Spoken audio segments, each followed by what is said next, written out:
Hi, this is John from Chicago. Welcome to my channel. I saw that Jon E5 had a video up today, or this evening, saying that these goggles are going to go on sale. It's a fantastic goggle. It's digital. DJI came out with these back in August of last year. And I wanted to go this route, and I decided to pick these up. I got these about 3 weeks ago.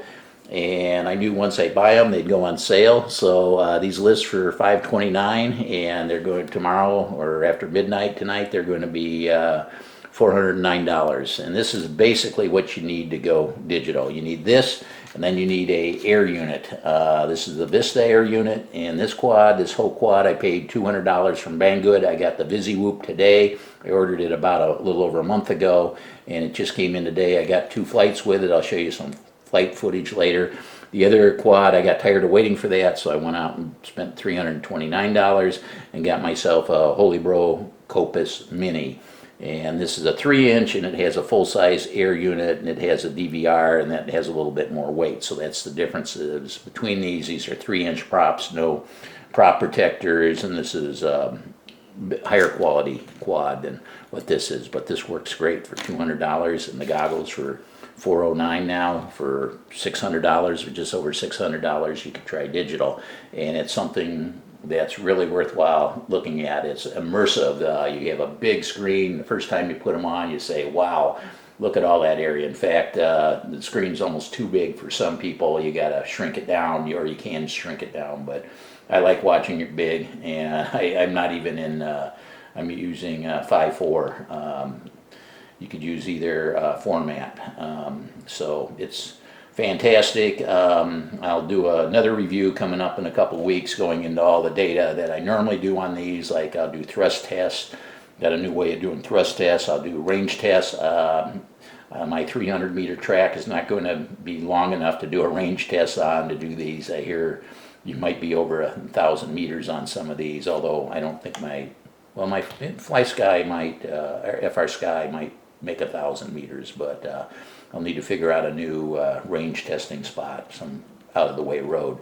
And I'll do some lap speed testing. And just so you know, my playground track, which I've gotten down to 4-second laps with some other quads. I was running today on the 2 laps about 19 seconds on the VisiWhoop, and I was doing 17-second laps with my Copus Mini, and I think the angle on my cameras are fairly flat, so I was seeing the ground, not the horizon. I think I could get another 2-second quicker laps, although with the high definition or HD, you just enjoy watching the scenery go by, so it's hard to race when you're enjoying what you're seeing. You just like to fly. But I'll show the rest of my review and see what you think. Hi, this is John from Chicago. Welcome to my channel. I finally splurged and went to a digital FPV system, the DJI system, which is your goggles and your quadcopter with an air unit in their HD or camera there, high definition camera. So I splurged, and I want to see how this really works out. Last fall, I think in August of 2019, DJI came out with a system, and at the time I just thought, oh, this costs too much, and it's just really for your bigger quads. You're looking at the cost of the goggles, an air unit, and the radio were about $950, and then you're adding another quad to it, which would probably be another $200. So you're up over $1,200 for this system, and I just thought, oh, that's too much to spend. I have about 35 smaller quads, mainly smaller quads, a few 5 inches, but most of them 2.5, 3-inch, and a lot of whoops. So I just felt that this is not going to work out. So I waited all winter, and I flew my whoops over the winter, and now that the weather's turning nice, I'm getting outside, and I wanted to try something clear. I noticed that you could basically get by for about $700 getting into the digital system. You need a set of goggles. These sell list, I think, for about $530. In some of the stores, I know, like Race Day Quads, they had a 40 in May, a $40 off when you spend over $400 on anything in the store. So that got these goggles down to about $500. Banggood also had a quad called the VisiWhoop. It's 2.5 inch, and it has a CADX Vista system in it. And it lists for $250, and they have a $50 off coupon. So for $200, you got the quad with the air unit and the $500 goggles. So you're around $700. You're into digital. So I thought, yeah, I'll make that jump. I know last fall I ended up buying my Sky Zones 030s. And I was really happy with that purchase. I had, before that, I was using Fat Shark, the HD3s, and these were a lot brighter. It's like I updated all my 35 quads with new cameras because of the brightness of the screens.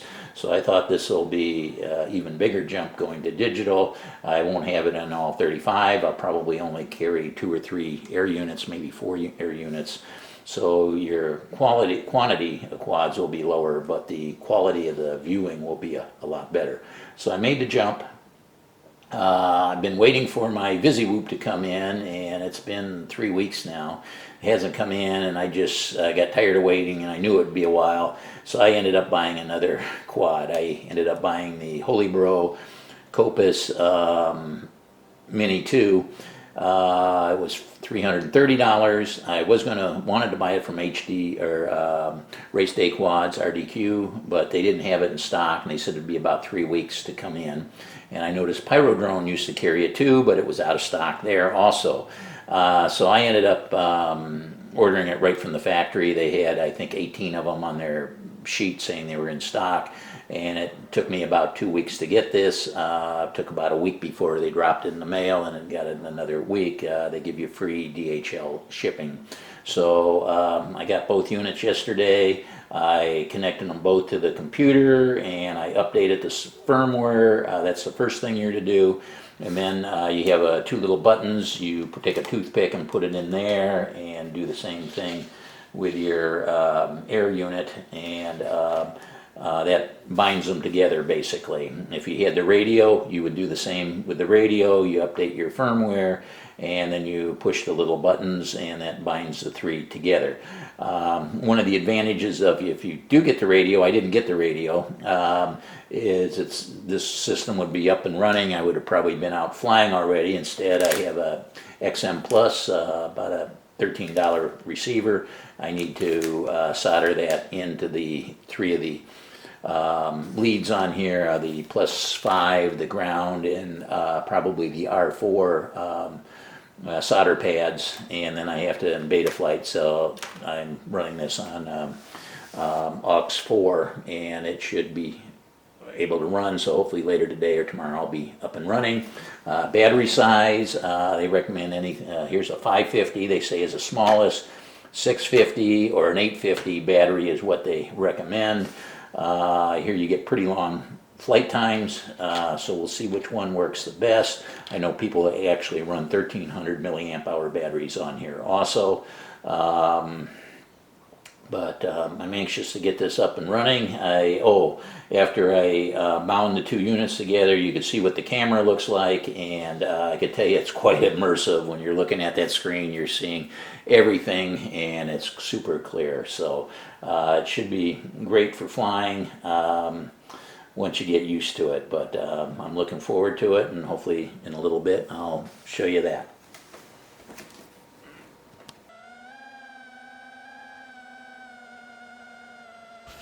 Here is the Holy Bro Copus Mini 2 going around my playground track. The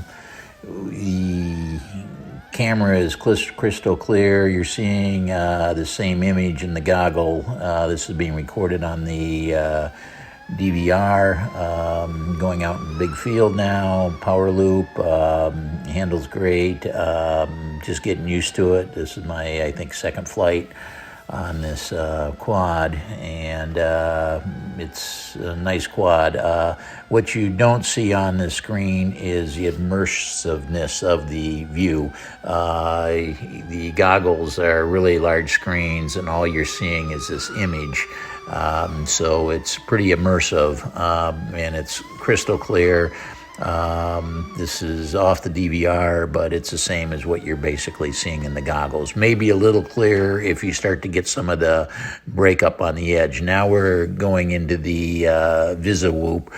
This is the CADX, and this is being recorded right on the goggles. It does not have a DVR on the air unit. So that's the difference here, and you're not getting sound. Where on the DJI air unit, you have sound recording also. But the Vista is a lighter air unit, and I think either one works good. It all depends on how much room you have on your quad and extra weight you want to carry, but either one works about the same. The ducks on here, it's a windy day, probably 18-mile-an-hour wind or so it's getting blown around a little bit with those ducks. I think if the ducks were not on, it would fly better, and I might be looking for another frame for the VisiWhoop. But overall, I'm quite happy with it. You could tell on 4S it's not as peppy as what the Copus is with the bigger motors. Anyways, if you have any questions or comments, please leave those below. And thanks for watching. And don't forget the $409 sale today and this weekend for Father's Day. Thanks for watching. Bye.